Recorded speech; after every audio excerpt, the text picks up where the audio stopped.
Welcome to The Daily Decrypt, the go-to podcast for all things cybersecurity. Get ready to decrypt the complexities of cyber safety and stay informed.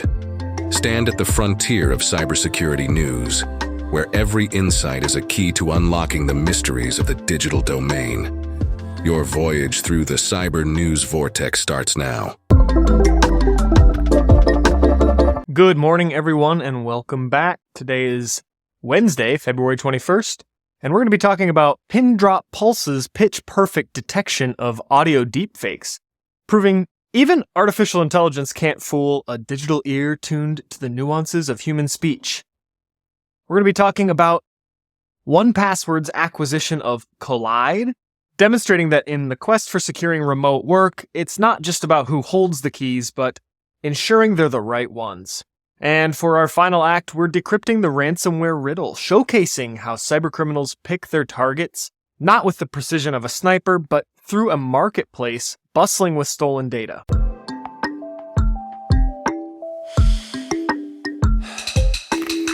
So Pindrop's latest offering, Pindrop Pulse, is a sophisticated tool engineered to detect and analyze audio deepfakes in real time. This tool came into the spotlight following its crucial role in identifying the text-to-speech engine behind a robocall attack impersonating President Biden. By leveraging deep learning models, Pulse can differentiate between genuine and synthetic voices, a capability that's becoming increasingly vital as the sophistication of cyber threats escalates. The introduction of Pulse is timely, considering the anticipated surge in cyber attack damages, which are expected to reach a staggering $10.5 trillion by 2025. Pulse's effectiveness is already being recognized by leading financial institutions, such as the First National Bank of Omaha, which has integrated Pulse into its customer service security protocols. So how does it work? Pulse analyzes audio for unique human patterns that are difficult for machines to mimic, such as frequency distortions and unnatural pauses. This analysis happens in just 2 seconds of audio input, with responses delivered in a swift 150 milliseconds, enabling real-time threat neutralization. So, as you know, with anything, there will be advancements on both sides. AI-generated deepfake audio is just going to get more and more advanced, and so will the defenses, but it is going to become a very profitable industry to be able to prove when something is deepfaked and when something is truly human created. In the next few years, we're going to see a huge rise in this type of company, type of activity. This is slightly reminiscent to me of the companies that have imposed AI chatbots on their homepages, asking if there's anything they can help with. I read the other day about an airline that had a chatbot for employees, where employees could reference employee materials such as the handbook for time off, for bereavement, and an employee asked about the bereavement policy. The chatbot gave it incorrect information, resulting in the time off that they had taken to be illegal, and thus they lost a lot of money. They ended up suing the airline and winning because the chatbot was designated to represent them, even though their main defense was that the chatbot doesn't represent them. So, as of right now, any sort of AI, whether it's good or bad, is next to impossible to identify, so I'm really excited to see how this plays out.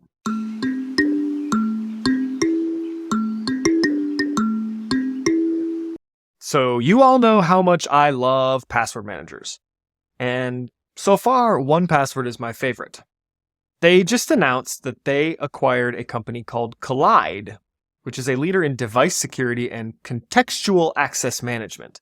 The shift to remote and hybrid work models has become the new normal for businesses worldwide, challenging traditional notions of office work and, more importantly, of cybersecurity. The heart of these challenges is securing both the identity and devices of employees, no matter where they choose to work.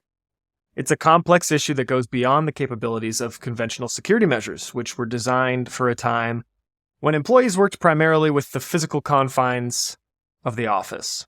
1Password has always prioritized user-friendly security solutions, focusing on making security not just a necessity, but an integral part of the workflow that enhances productivity. The acquisition of Kolide is a strategic move to strengthen this approach, addressing the modern workforce's need for security that is as flexible as their work locations. Kolide ensures that every device an employee uses is secure, and that every login attempt is thoroughly vetted. Kolide's philosophy of honest security resonates with 1Password's ethos. It's about building a positive relationship with end users, respecting their privacy and empowering them to be part of their organization's security posture. Companies like Databricks, Robinhood, Discord have already placed their trust in Kolide to secure their teams. So that's why I love 1Password so much, is because they're prioritizing user experience over security, but also prioritizing security. It's a joy to use their product, and if anyone out there is looking for a password manager, I would highly recommend 1Password. I'd recommend it so much that if you do decide to switch to 1Password and you shot me a DM, I would be so stoked.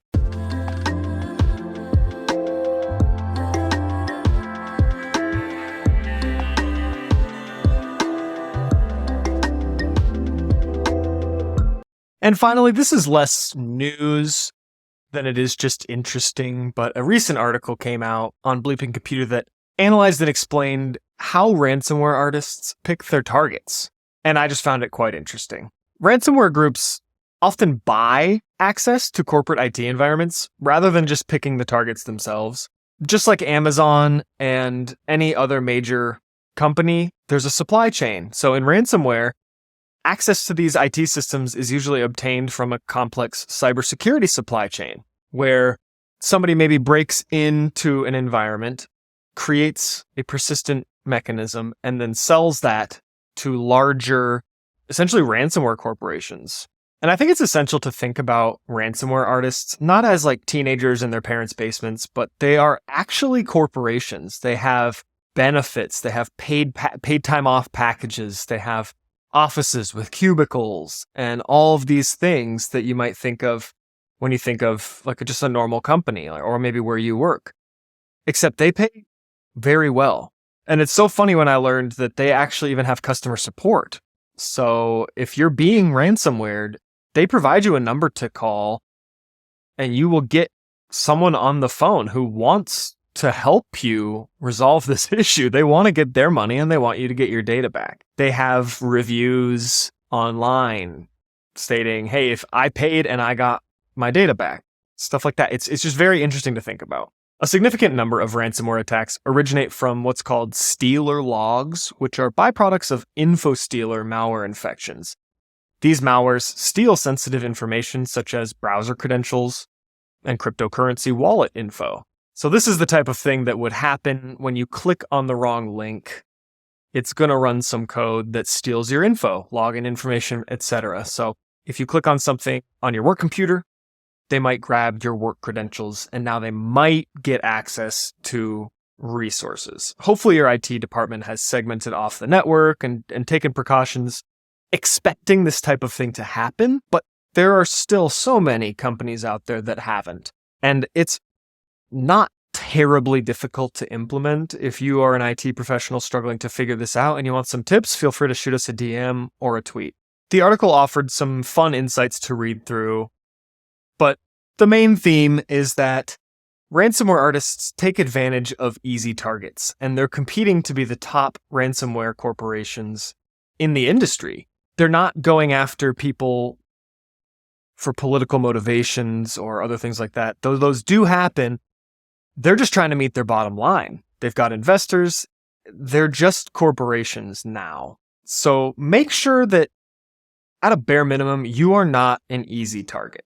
Hire someone to do some threat hunting to see if there are any persistent mechanisms in your environment right now that could, down the line, be sold to a ransomware corporation.